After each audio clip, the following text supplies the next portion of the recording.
এক ব্যক্তির পচাগলা দেহ উদ্ধার হলো বন্ধ ঘরের ভেতর থেকে। ঘটনাটি পানাগড়ের রেলপাড়ের ট্যাঙ্কি তলার কাকসার্য পুলিশ মৃতদেহ উদ্ধার করে নিয়ে যায়। স্থানীয় সূত্রে জানা গিয়েছে, ট্যাঙ্কিতলার বাসিন্দা মানিক পাল বাড়িতে একাই থাকেন। প্রতিবেশীরা তা দেখাশোনা করতেন। দিন কয়েক ধরে মানিক পাল বাড়ি থেকে কোনো সাড়া শব্দ পাওয়া যাচ্ছিল না। আজ শুক্রবার সকাল থেকে এলাকায় দুর্গন্ধ ছড়িয়ে পড়ে। দুর্গন্ধের উৎসস্থল খুঁজতে গিয়ে দেখা যায় মানিক পাল বাড়ি থেকে বের হচ্ছে এই দুর্গন্ধ। তখন এলাকাবাসীরা কাকসার থানা পুলিশকে খবর দেয়। পুলিশ খবর পেয়ে জানালা দিয়ে বাঁশ ঢুকিয়ে দরজা খুলে ঘরের ভেতর ঢুকে পুলিশ দেখে ওই ব্যক্তি ঘরে বারান্দায় মৃত অবস্থায় পড়ে রয়েছে। পুলিশের অনুমান ৩-৪ দিন আগে তার মৃত্যু হয়েছে। গোটা শরীরে পচন ধরে গেছে। কাকসার থানার পুলিশ দেহ উদ্ধার করে ময়না তদন্তের জন্য পাঠায়। ঘটনাটা মানিক পাল এখানে দীর্ঘদিন ধরে বাড়িতে থাকতো। বাড়ির পরিবারের আর কেউ ছিল না, দীর্ঘদিন ধরেও একাই থেকেছে। তাদের বড়দা সম্ভবত মারা গেছে, আর এক দাদা রঞ্জিত পাল, তাদের সাথে আমাদের যোগাযোগ হয়েছিল। সে একবার ঘুরেও গেছে। তারপর আজ বহুদিন হলো তাদের সাথে আর আমাদের যোগাযোগ নেই। আমরা বলেছি যে ভাইটাকে দেখো, তো আমরা যতটা প্রতিবেশীরা যতটা পেরেছি আমরা তাকে দেখাশোনা করেছি। তো আজ প্রায় মাস 3 হলো আমরা আর তাকে চোখে দেখতে পাইনি। সে তো ঘরে একাই থাকে। এমন অবস্থায় আজকে হঠাৎ সকালবেলাতে আমি খবর পেলাম যে পঞ্চায়েত মেম্বার গৌতম বাউরি সে ফোন করলো আমাকে, দাদা এরকম মানিক সম্ভবত মারা গেছে। তো খুব গন্ধ দিচ্ছিল। তখন গৌতম বাউরি দরজা খোলার ব্যবস্থা করে এবং দেখে হ্যাঁ সত্যি সে মৃত অবস্থায় পড়ে আছে, গন্ধ ছড়াচ্ছে। তখন থানাকে জানায়, থানাও এসেছে এবং এখান থেকে তাকে নিয়ে যাওয়ার ব্যবস্থা করছে থানা।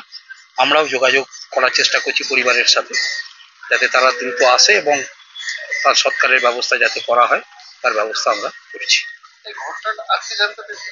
হ্যাঁ, আজকেই জানতে পারলাম। মোটামুটি আধ ঘন্টা আগে হবে। আপনার নাম? সমীর বিশ্বাস, পশ্চিম বর্ধমান জেলা পরিষদের কৃষি কর্মাধ্যক্ষ। ये घटना हुआ था, ये 1.5-2 साल से हम लोग उसको खाना पीना दे रहे थे। अचानक से 2-3 दिन से ये दरवाजा नहीं खोल रहा। इसके वजह से हम लोग को डाउट हुआ कि शायद अंदर कुछ हो गया है।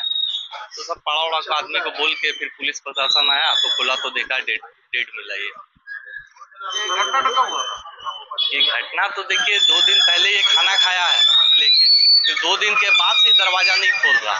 तो मेरे ख्याल से कल या परसों रात का ये घटना है इसको हुआ। आज सुबह पता चला, पुलिस आया तो बोला कि मर गया।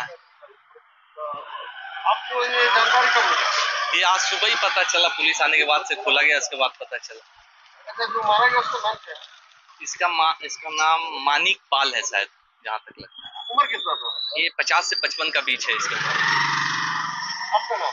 संदीप अग्रवाल। আপনিও কি মুরগি প্রতিপালন করে আর্থিক লাভের মুখ দেখতে চান?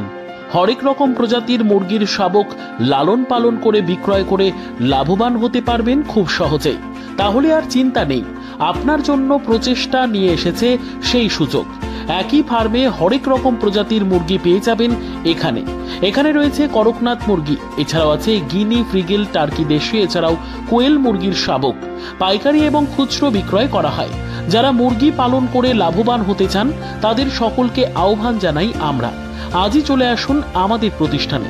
আমাদের ঠিকানা মহারাজাহাট, রায়গঞ্জ, উত্তর দিনাজপুর। মোবাইল নম্বর 8250428960, 8145717292, 9907063902।